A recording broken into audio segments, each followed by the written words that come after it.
Airport security blocks black CEO from boarding 7 minutes later. They beg for forgiveness. Sir, I'm going to need you to step aside. This first-class boarding pass doesn't match our records for this flight. I assure you there's been a misunderstanding. I've flown this route every month for the past 15 years. The tension in Terminal C of Chicago, O'Hare International Airport, was palpable. Thomas Mitchell, impeccably dressed in a tailored charcoal suit with a burgundy tie, stood perfectly still as 3 security officers surrounded him. The thin, balding gate agent who had stopped him looked uncomfortable but determined, clutching Thomas's boarding pass like evidence at a trial. Behind them, other first-class passengers shuffled awkwardly, some averting their eyes while others watched with undisguised curiosity. "I don't care if you've flown this route since the Wright brothers," said Officer Reeves, the stocky head of security who had just arrived. His hand rested casually on his holster. "Your credentials don't check out. We've received an alert about this passenger profile." Thomas took a deep breath, his composed demeanor masking decades of similar encounters. At 68 years old, with salt and pepper hair and the distinguished bearing that came from building Mitchell Innovations from a garage startup into a Fortune 500 company, he was accustomed to being underestimated and occasionally, as now, suspected. "Perhaps we could discuss this privately," Thomas suggested, noticing the growing crowd of onlookers. "I have a meeting in New York in 3 hours that affects thousands of jobs." "Oh, I'm sure you do," Officer Reeves said with a smirk. "Step this way, please, now." As Thomas was escorted away from the gate, his phone buzzed in his pocket. It was Sandra, his executive assistant, confirming the board members were already gathering in New York. He knew what would happen if he missed this meeting. The acquisition would fall through. 8 months of negotiations gone, 2,000 jobs at risk, but let's go back to how this all started. It was just 3 hours earlier when Thomas woke up in his Lake Shore Drive apartment. Thomas opened his eyes to the familiar view of Lake Michigan through floor-to-ceiling windows. Dawn painted the water gold and pink, reminiscent of those mornings fishing with his father in the 1960s, before the civil rights movement had opened doors that allowed him to dream beyond their small South Carolina town. He performed his morning ritual with practiced efficiency, stretches to manage the old football injury from his college days at Howard University, a quick shower, and the careful selection of his power suit, as his granddaughter Zoe called it. Thomas smiled, remembering how she had helped him pick out the burgundy tie for his last birthday. "Grandpa, you need some color in your life." As he packed his overnight bag, the framed photo of his late wife Alina caught his eye. Taken during their trip to Woodstock in '69, her smile still warmed him 15 years after cancer had taken her. "Big day today, Ellie," he murmured. "Mitchell Medical Supplies will finally become part of something bigger than we ever imagined." The doorman greeted him with familiar warmth. "Morning, Mr. Mitchell. Big meeting in New York today?" "The biggest, James. 15 years building this company, and today might change everything." "Well, they're lucky to have you at the helm." "My sister's boy got that internship at your downtown office, by the way. Can't thank you enough." Thomas nodded, genuinely pleased. "Derek Wright, they say he's doing excellent work in the research department." In the back of the town car, Thomas reviewed his presentation while his driver, Marcus, navigated Chicago's morning traffic. Marcus had driven Thomas for nearly a decade, ever since Thomas had found him sleeping in this very car, homeless after returning from his 3rd tour in Afghanistan. "Nervous about today, sir?"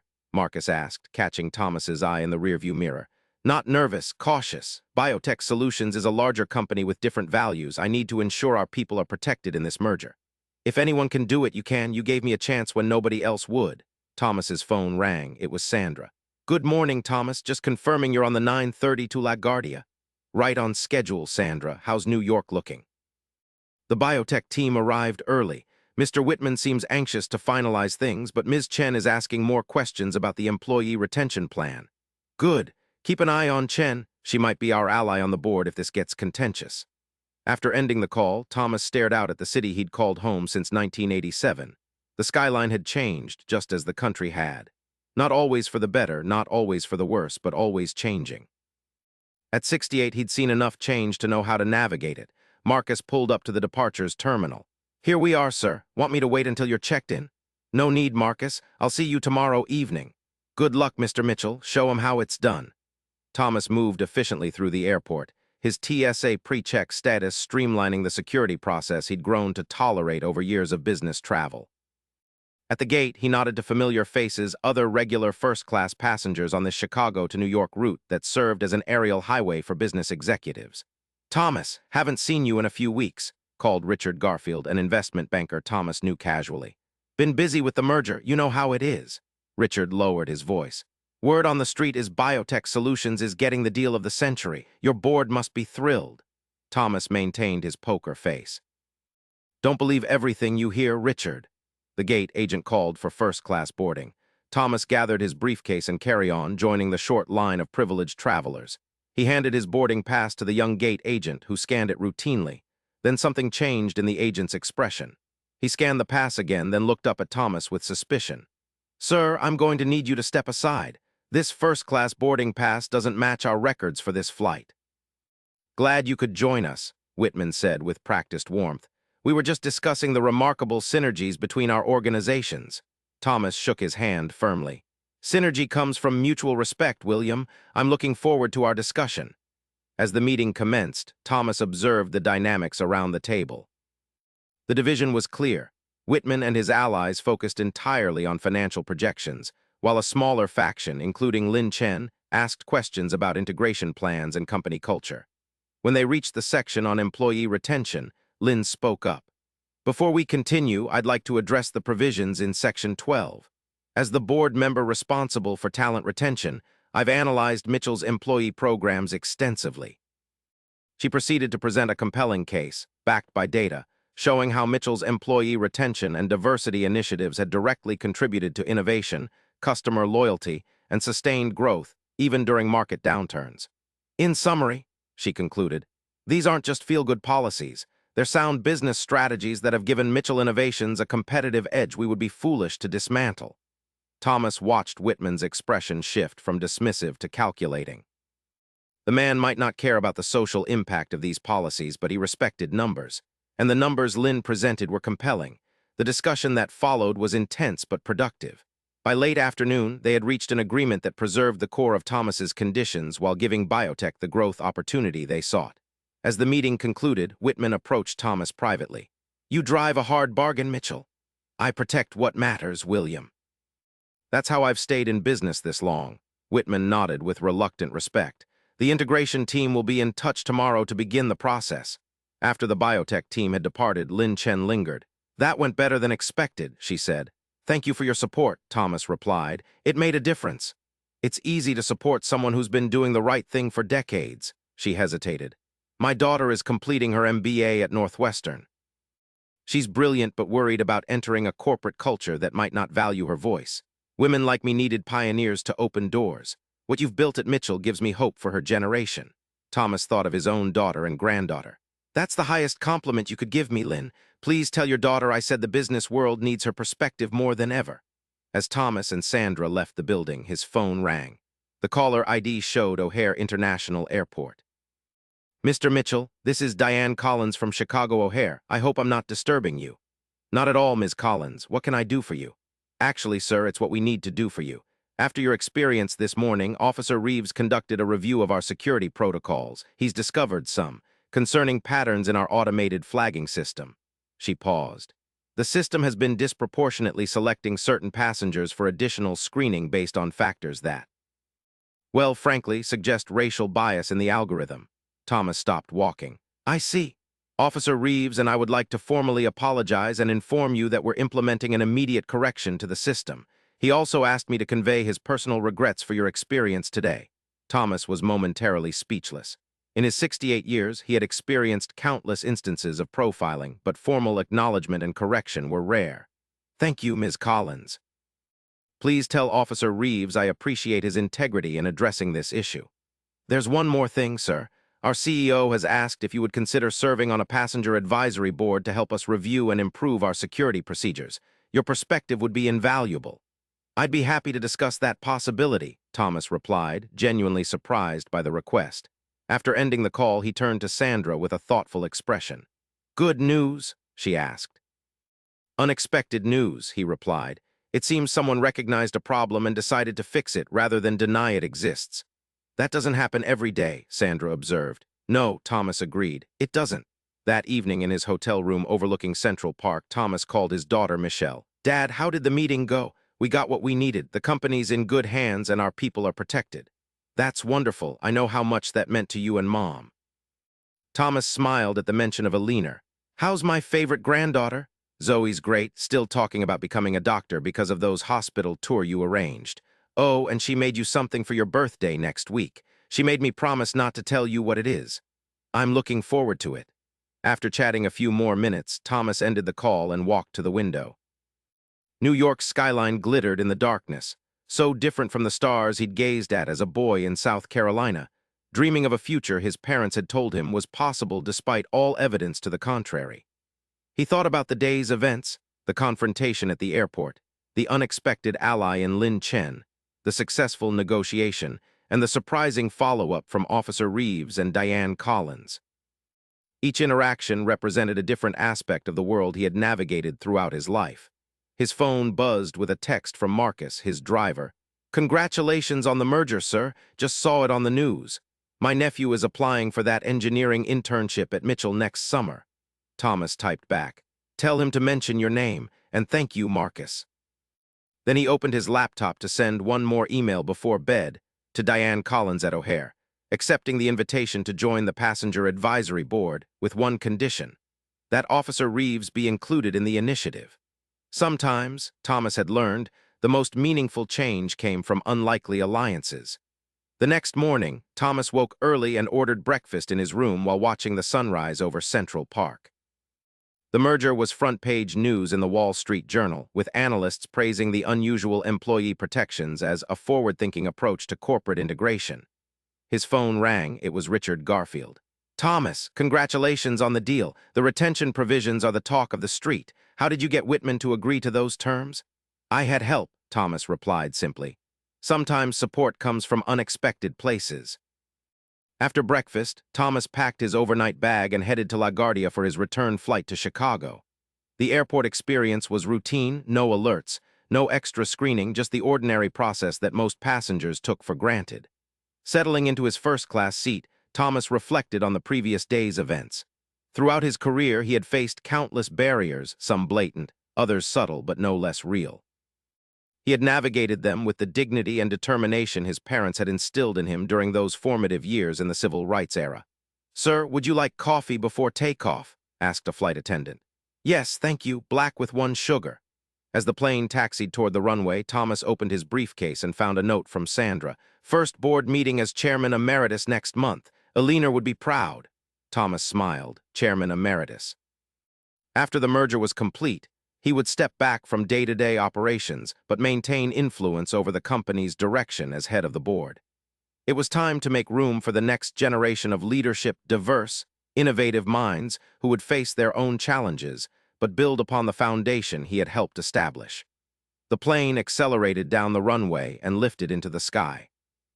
Thomas watched the Manhattan skyline recede, thinking of how far he had come from that small South Carolina town and how much further there still was to go. In Chicago, Marcus was waiting at arrivals. "Welcome back, Mr. Mitchell. Successful trip." "Very successful, Marcus. More than I expected." "That's what you always say, sir, and yet you always make it happen." As they drove along Lake Shore Drive, Thomas's phone rang again. It was Officer Reeves from O'Hare Security. "Mr. Mitchell, thank you for accepting the advisory role and for requesting my participation. Your willingness to examine the system and acknowledge the issue made it an easy decision, Officer Reeves. I've been in airport security for 25 years, sir, seen a lot of changes, some good, some. Well, sometimes we implement systems without fully understanding their impact." Reeves paused. "My buddy Wilson, black helicopter pilot who served with me in Nam, he used to say progress isn't about never making mistakes, it's about having the courage to fix them. Your friend sounds like a wise man. He passed away last year, but I think he'd approve of what we're trying to do now." After the call ended, Marcus caught Thomas's eye in the rearview mirror. "Everything all right, sir?" Thomas nodded. "Just witnessing a small piece of progress, Marcus, one of many we still need. Like my mother used to say, every journey starts with a single step. Your mother was right." As they approached Thomas's apartment building, Marcus asked, "Will you need me tomorrow, sir?" "No, I'm taking the day off. My daughter and granddaughter are coming for lunch. Family time is important. My boys' baseball team has a game tomorrow, first time I've been able to attend all season." Thomas smiled. "Baseball was my father's passion." He followed the Negro Leagues religiously before Robinson broke the color barrier in '47. He reached for his wallet and handed Marcus an envelope. "Those are season tickets to the Cubs, my company box. I won't be using them much after the merger. I thought your family might enjoy them." Marcus was momentarily speechless. "Mr. Mitchell, that's incredibly generous. My boy will be over the moon. Consider it a thank you for all the early mornings and late nights over the years." In his apartment, Thomas stood at the window watching the last light fade over Lake Michigan. He thought about the interconnected events of the past 2 days, how the confrontation at the airport had led to unexpected changes, how Lin Chen's support had secured the future of his company's values, how Officer Reeves had chosen integrity over denial. Each interaction represented a choice, to perpetuate old patterns or to forge new ones. Progress, Thomas had learned throughout his long career, wasn't inevitable. It required people willing to recognize injustice and take concrete steps to address it, even when doing so was uncomfortable or inconvenient. His phone buzzed with a text from his granddaughter Zoe. "Can't wait to see you tomorrow, Grandpa. I have so much to tell you about my science project on diabetes management systems." Thomas smiled. At 12 years old, Zoe already showed signs of inheriting both his business acumen and Alina's compassion. The future was in good hands. The next day, as Thomas shared lunch with his daughter and granddaughter, Zoe peppered him with questions about the merger. "Will they change the company name, Grandpa? Because Mitchell Innovations sounds way better than Biotech Solutions." Thomas laughed. "They're keeping the Mitchell name for our division. Your great-grandmother would be pleased. She always said our name should stand for something good in the world." Michelle, who had followed her own path as an environmental attorney rather than joining the family business, looked at her father with pride. "Dad, I've been meaning to tell you, that incident you mentioned at the airport. The airline CEO issued a public statement this morning about overhauling their security algorithms. It's making headlines." Thomas raised his eyebrows in surprise. That was fast. Apparently, once Officer Reeves reported the issue, they discovered similar patterns across their entire system. The CEO called it a wake-up call about unintended consequences of automated systems. "Sometimes," Thomas said thoughtfully, "all it takes is one person willing to look more closely at a problem everyone else has accepted." Zoe, with the directness of youth, asked, "Is that why you started your company, Grandpa? Because you saw a problem?" Thomas nodded. "Your grandmother Alina needed medical supplies that were too expensive for many people to afford. We thought we could do better." "And you did," Michelle added softly. Later that afternoon, after Michelle and Zoe had departed, Thomas received an email from Diane Collins with the official invitation to join the Passenger Advisory Board, along with a news release about the algorithm review that was being implemented across all terminals at O'Hare. As he read the announcement, Thomas thought about how a single confrontation had cascaded into meaningful change, not through angry demands or defensive posturing, but through dignity, persistence, and the willingness of people like Officer Reeves and Diane Collins to listen and act. It reminded him of something Alina used to say whenever they faced obstacles in building their company. "Change happens when preparation meets opportunity. Stay prepared, and eventually the opportunity will come." 1 week later, Thomas returned to O'Hare for the first meeting of the Passenger Advisory Board. In a conference room overlooking the runways, he joined a diverse group of 12 people: frequent flyers, accessibility advocates, security experts, and airline representatives. Officer Reeves was there, looking somewhat uncomfortable in business casual attire rather than his uniform. Diane Collins efficiently led the introductions before turning to the agenda. "Thank you all for being here," she began. "As you know, recent events have highlighted the need for a thorough review of our security protocols, particularly our algorithmic screening systems. We're committed to maintaining safety while ensuring fairness and dignity for all passengers." Thomas observed the dynamics around the table, the genuine commitment from some, the skepticism from others, the institutional defensiveness from a few. It was familiar territory after decades of corporate negotiations. When his turn came to speak, Thomas addressed the group with the measured wisdom of his 68 years. "I've spent my career building systems and organizations that serve human needs. The best systems combine technological efficiency with human judgment and compassion. When we rely too heavily on automation without understanding its biases, we risk perpetuating the very problems we're trying to solve." Officer Reeves nodded slowly. "In security, we're trained to look for patterns, but sometimes we don't question whether those patterns themselves might be flawed." The discussion that followed was thoughtful and productive. By meeting's end, they had established working groups to review specific aspects of the passenger experience, with Thomas heading the committee on algorithmic transparency. As they were leaving, Diane Collins approached Thomas. "Mr. Mitchell, thank you again for your participation. Your perspective is invaluable. Thank you for being receptive to change, Ms. Collins. It's not as common as one might hope," she smiled. "My wife says I'm stubborn once I see something that needs fixing. A valuable quality in both business and life." Officer Reeves joined them. "Mr. Mitchell, I owe you a personal apology for our first encounter. I relied on the system rather than my own judgment." Thomas extended his hand. "We all rely on systems, Officer Reeves.